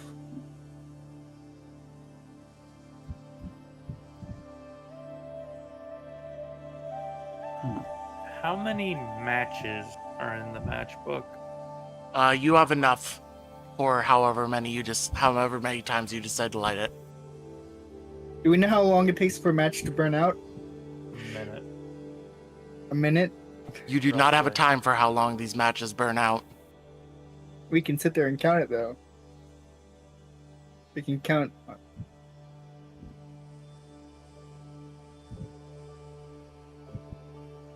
Okay. Well. Wait. So. I think it's all about the timing of, first off, burning the first rope. That's going to take half an hour. But then Well- it would have to. Yeah. I No. don't know how to- Oh, yeah, no, you're right. Sorry. Yeah. It and then if we burn if we burn both ropes at both ends, it'll be an hour. we leave one full and burn one end, that'll be 1 hour. And then I do think it has something to do with the time that we burn it at. Okay. I'm gonna start taking notes here. And I think it's also saying we can't just stop the fire. But we won't know how long it'll be. Exactly. The only way we'll know well, yeah.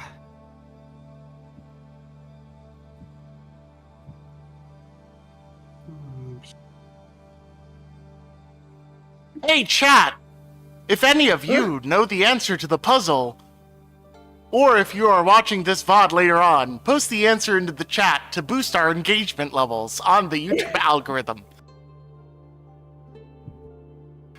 Bonus points if you didn't look up the answer. Even if you're wrong. Because at least you tried.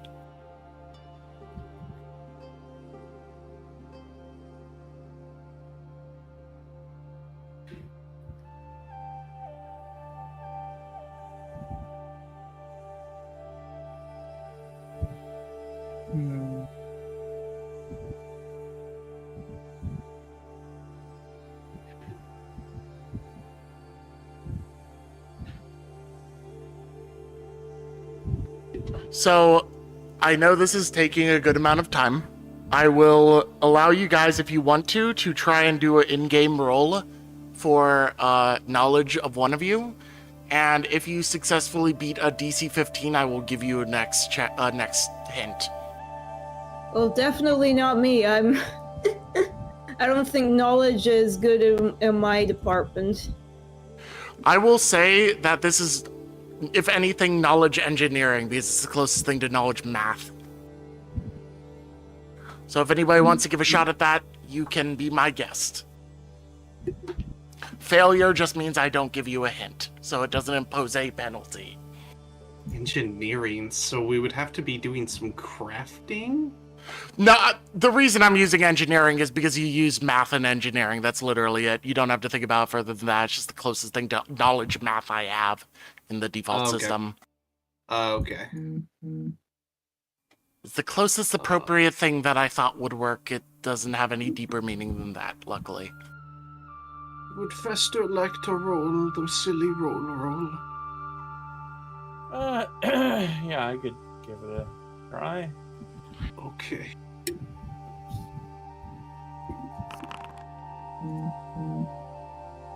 Oh, fuck. Would anybody else like to roll? Yeah. Let me check. He said engineering. Yep. Rasmus is like, if you take 2 noodles and you burn the noodles from Sure. one end. I like noodles.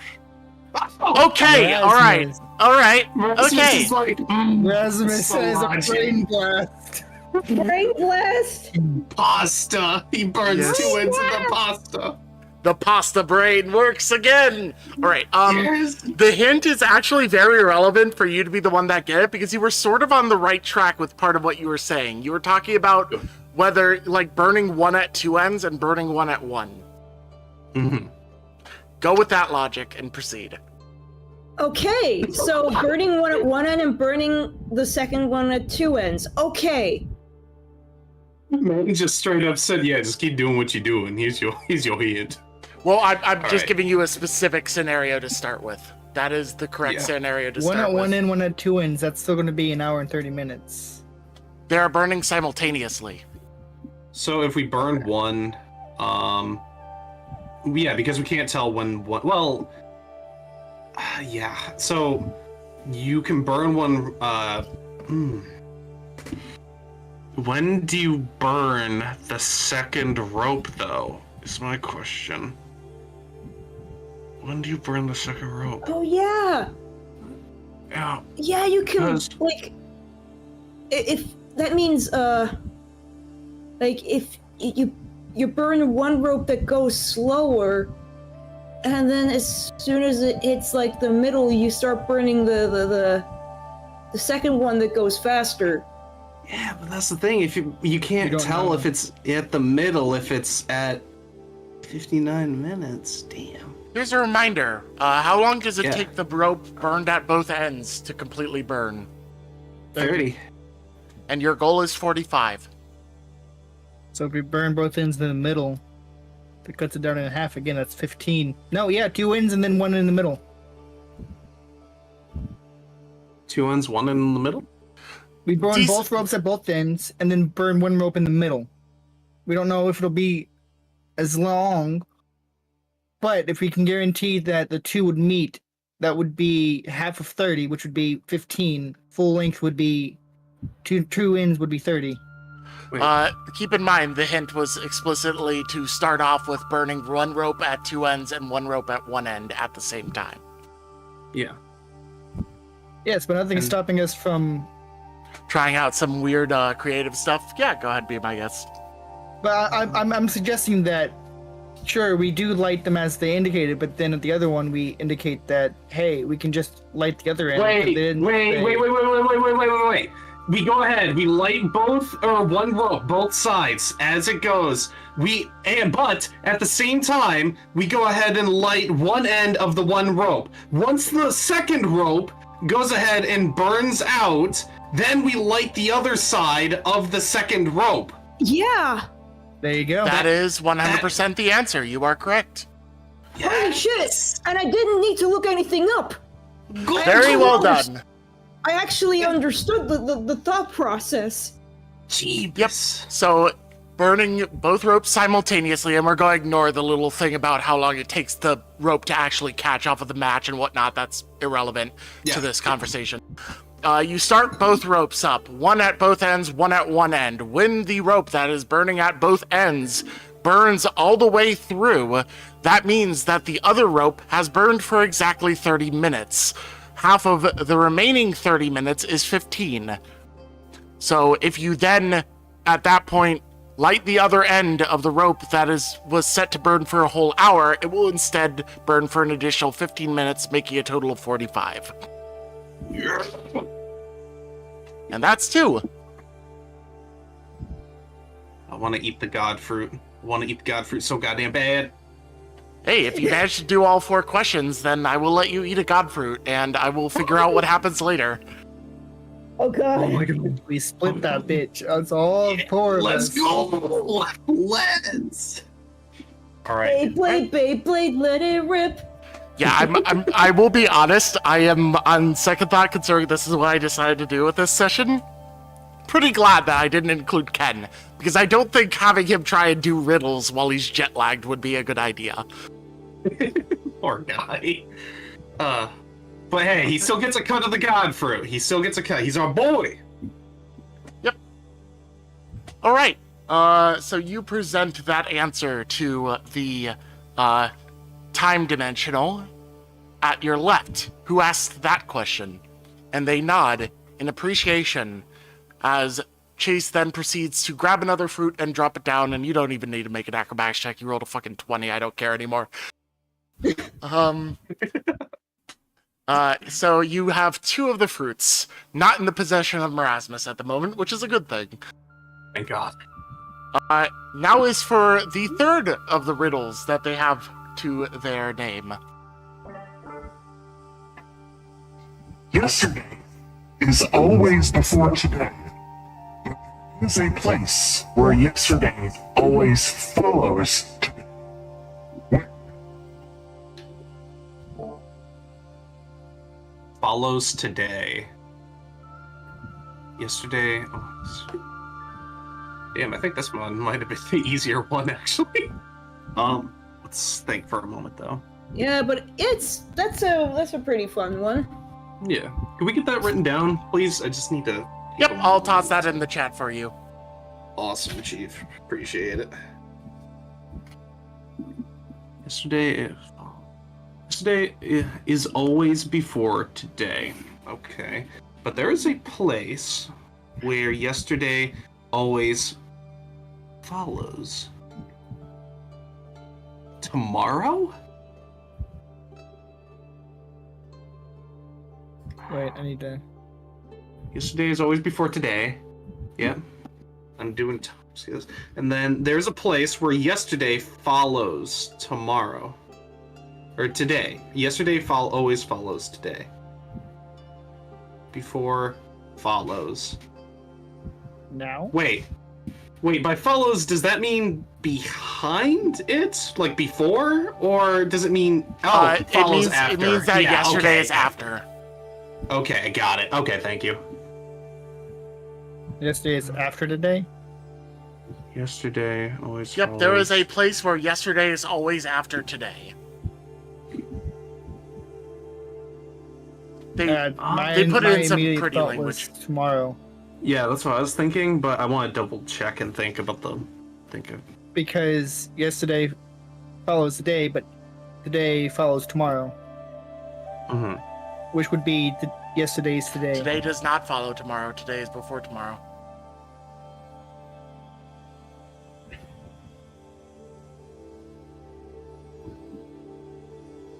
This day is always... Right, but tomorrow would be today, and yesterday would be, or today would be yesterday, so it's following today. I appreciate the thought process. Wrong track. I'm pulling up Google Paint right now. I'm doing some artwork. Mag, you ain't the only artist here. I can't open Google Paint, no! Alright, Rest in pastrami. I know. Mamma mia. Here I go again. My.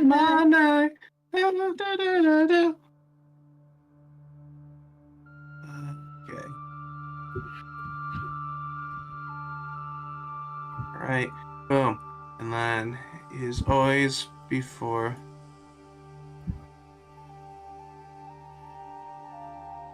Oh, so you're making like a graph of Yes. Okay. Boom. So the calendar? You're starting to think along the right tracks, but no. Yesterday. Before today. But this is a place where yesterday always follows today. To the date? But when is the next yesterday? And if Right. it's not tomorrow? Next yesterday is today. Isn't it? I mean, Follows today. isn't it? Remember, it's always I- possible we can roll for a hint too. I am tempted to say now But yesterday is still yesterday, even because today. because it is the place where I mean every single minute becomes a yesterday, kind of. Was it Or the ye- present? Every second becomes a yesterday. So technically it is sort of a place where yesterday follows today. But that's just my logic. Yesterday follows today. I'm trying to figure out what kind of... It seems very open to interpretation because... at least... Yeah, because you could say the future.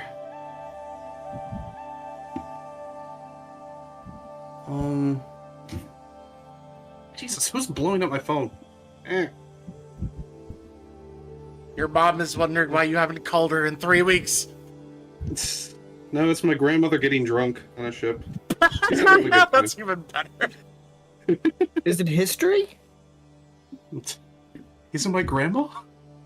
No. No, it is not history. Yesterday But follows it's not. today, which is, yeah. Well, it's today is also now considered history. Okay. Would it But be then- tonight? The funniest part to me, no, you said tonight? Yeah. No. But good thinking. I'm glad that you're all thinking. I love the fact that I know the answer, but I know for a fact that if I were in your situation, I would be following the same logical paths. Is it something? Is it something more simple? You may argue yes or Are no. we overthinking? Okay. Because it's like, you got the paradox here of like, if yesterday always follows today, but then today has to be ahead of it, though. There is one place And it where need- today is always before yesterday. I swear to God, if the answer is Oh. like Fortnite Wait. or something. Let's see It's if... in a dictionary. Yep. Alphabetical order. Oh my god. I hate you. That is What? the answer to the riddle. The answer It's is a a dictionary, dictionary. because today, the letter Yesterday T is comes before before- Y. Yeah, that's why I said you could say whether or not it's simpler than you're thinking, whether you're overthinking. It depends on your perceptive of it. Yeah! Well, no, technically we are correct, where it could be tomorrow, it could be the future, but I should dictionary. Sorry about that. Well, I just can't read a dictionary! Well, once it is tomorrow, yesterday is still before today because you are now in tomorrow. Ah! But no, It'd it be was like it wasn't this- that kind of logic path. It was a play on words kind of situation. Oh, man. That makes sense why Erasmus couldn't have gotten it. He can't read. Yeah, that actually absolutely makes sense. Oh, I'm glad you figured that one out for us though, without any extra hits. All right, Yeah, thank you. last. Do you want to do the last riddle, or would you like to take your fruit and just leave? You might as well. Last one. God fruit. God, fruit. I want to see right. some. Trisky have to write up something. Oh, I had all these prepared. Oh, I that's had four prepared from the get-go. I always planned to give you guys one skip. Oh, I was talking about preparing to write up what we get from the God fruit. Oh yeah, that too. All right. Last riddle that they give you, all as once, speaking at the same time. Now that you have all three. I never was, and always to be. No one ever saw me, nor ever will. Yet I have the confidence of all to live and breathe on this terrestrial ball.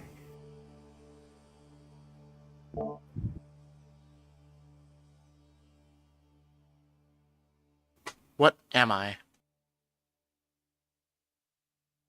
I never was, am always to be. No one ever saw me, nor ever will. Okay. Yet I am the confidence of all to live and breathe on this terrestrial ball. Part of me just wants to say time. Because it's never there, but it always will be. You can't Never- see it, it never will. No one saw me, yeah. Nor Yet never I am will, the yeah. confidence of You all to gain live, confidence over time. True. To live and breathe on this or the terrestrial future, because people put their faith in the future. Yeah. That's a good point. Mm-hmm. Future. You are on the right track. Oh shit.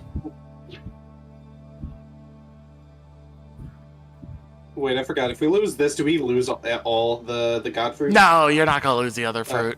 Oh, You just don't get the extra one.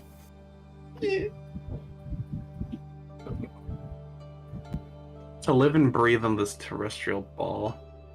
But the future does not mean that you could not be breathing, because the future is untold. Because you could just die the next day. So But the future still does live on without you. Wait. I'm Your the hint is that it confidence is one word again. could be Part of the me just wants to say present. time, because, I mean, it makes the most sense. Let's take a bit though. It could be like time. It could be present. That's a good one right there, actually. Yeah. I'm the confidence of all to live and breathe on this terrestrial ball. Yeah. Okay. Because right now we are alive. What does it mean by the confidence of all? Live. Life. I never was, am always to be. Never was life, always to be. No.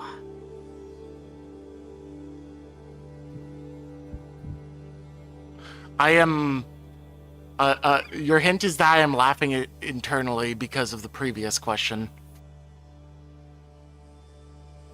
It's a dictionary. Nope, it's not that kind of contrivance. Okay. But it does relate to the last question. It was just a while ago, so you may not remember.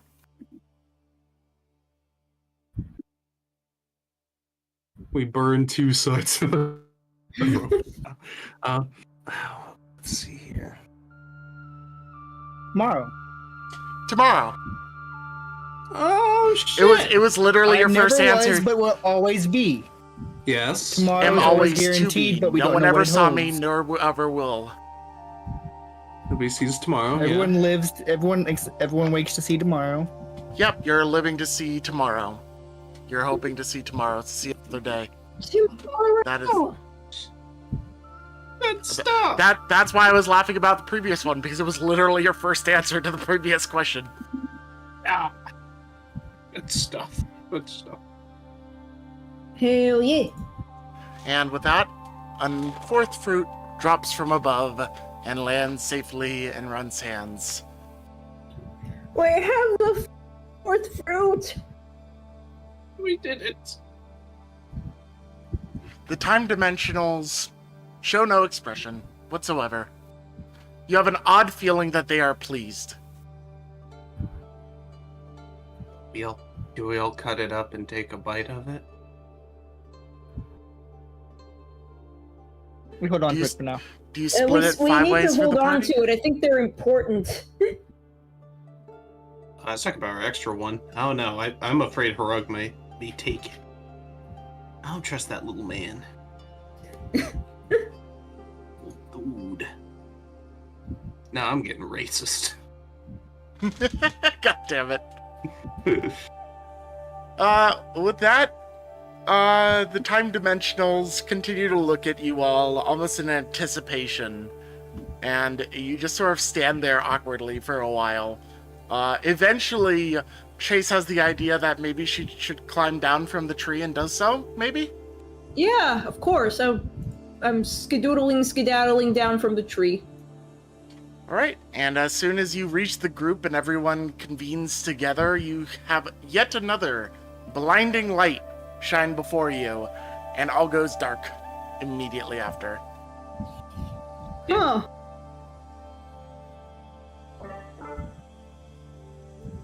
We appreciate you fixing things for us. Now go. Fix yet more. Yeah!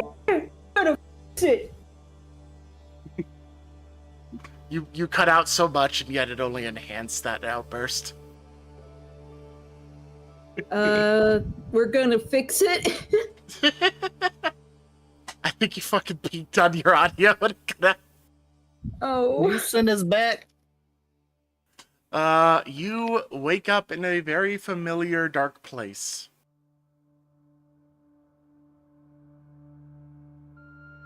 Are we dead? Outside of a well-worn but structurally sound castle, very familiar to you.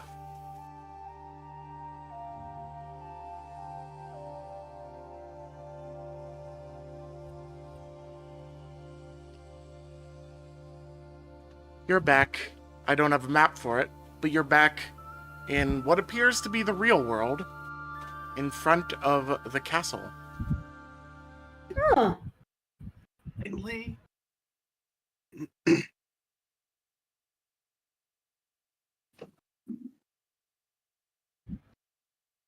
And as you approach the castle, where previously, upon approaching it, you felt a strange presence and saw the castle flickering back and forth in time, you still do. Hrug quickly moves himself in front of you and projects that same field, and then awkwardly smiles at Runt and says, "This time I would recommend keeping your hands inside the bubble." Yeah, don't gotta tell me twice. I assumed not. Well then, shall we go concoct our antidote? Might as well. Our time to dote. Yes, I would say so. He wanders inside, making sure that you're all following along with him.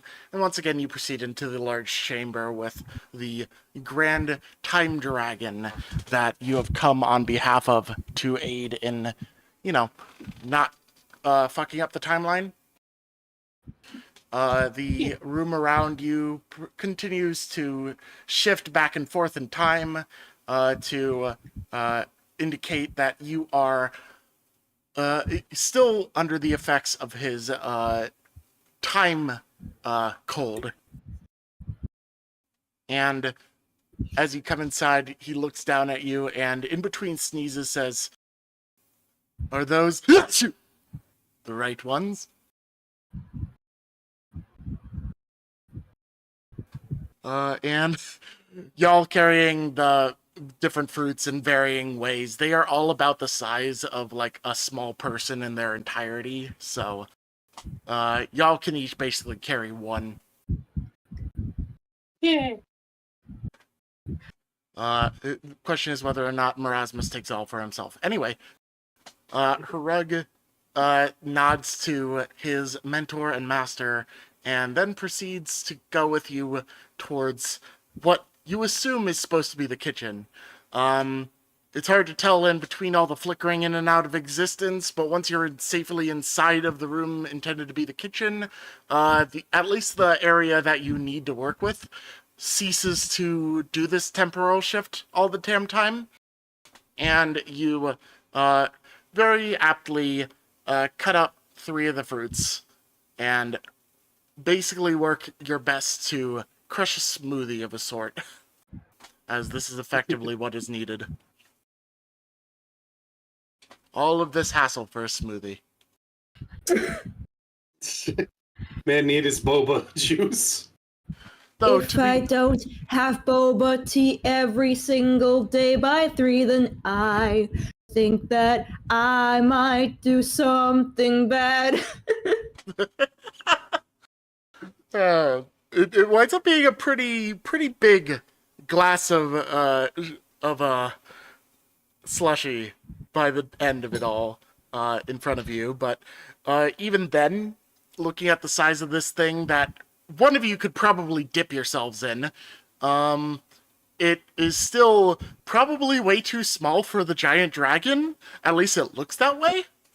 Especially once you bring it back out into the room and present the glass to him. He sneezes once more, time shifts yet again, and then he very quickly grabs the glass gingerly with a set of claws, nearly drops it, catches it, and gulps it down before he can drop it again. He continues to sneeze. Luckily not for much longer, as after about 5 minutes, his sneezes slowly seem to get less often and less, powerful, so to speak, for lack of a better word on my end. And Horgethler the Eternal looks at you, sniffs a little bit, and nods.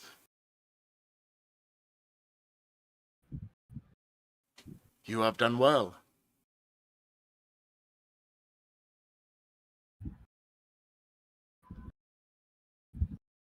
Thank you. Thank you. You may keep that one. And goodbye. Uh-oh. And before anything else, her rug quickly steps away from you, and you all blink and find yourselves back in Frogbelt Village. I'm What? going to assume not much time has passed. While we almost spent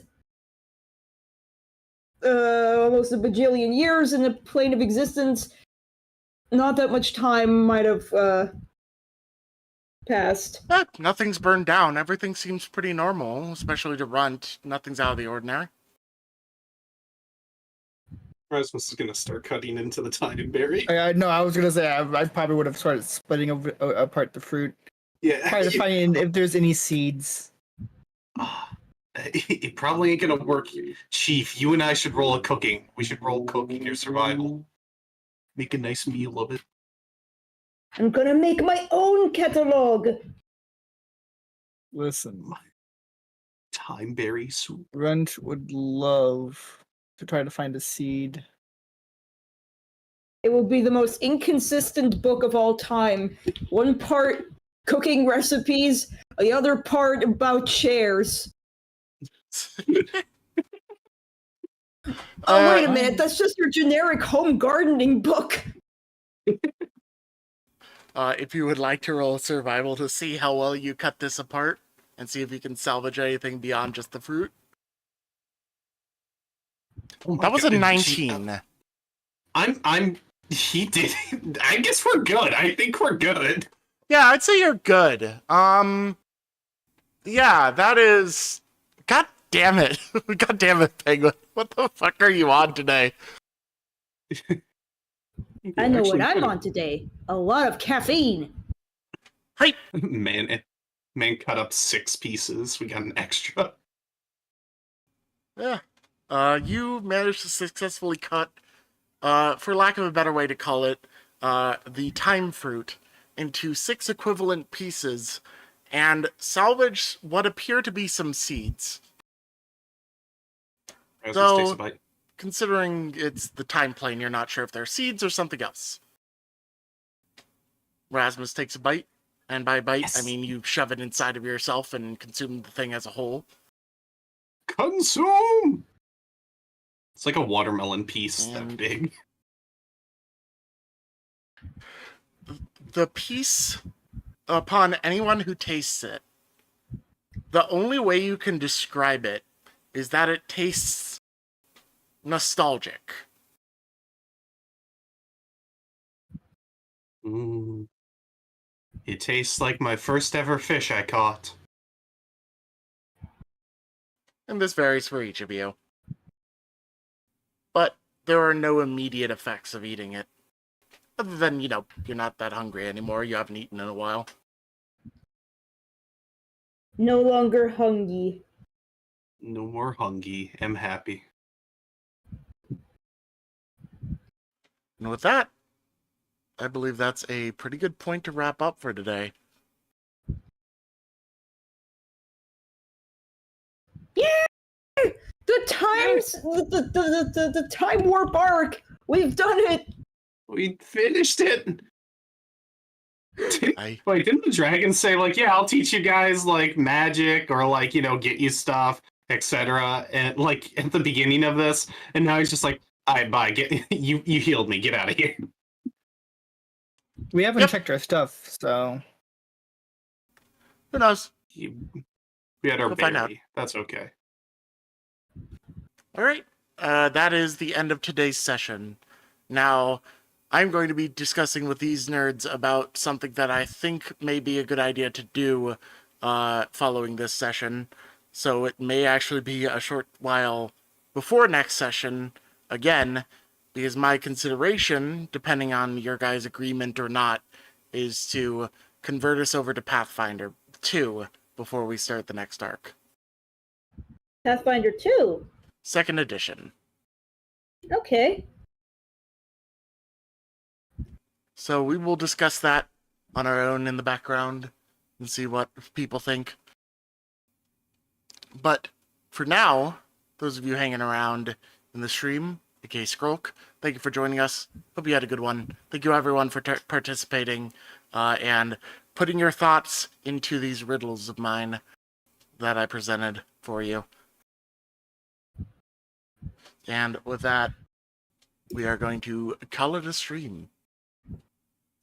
Goodbye. Bye bye. Goodbye.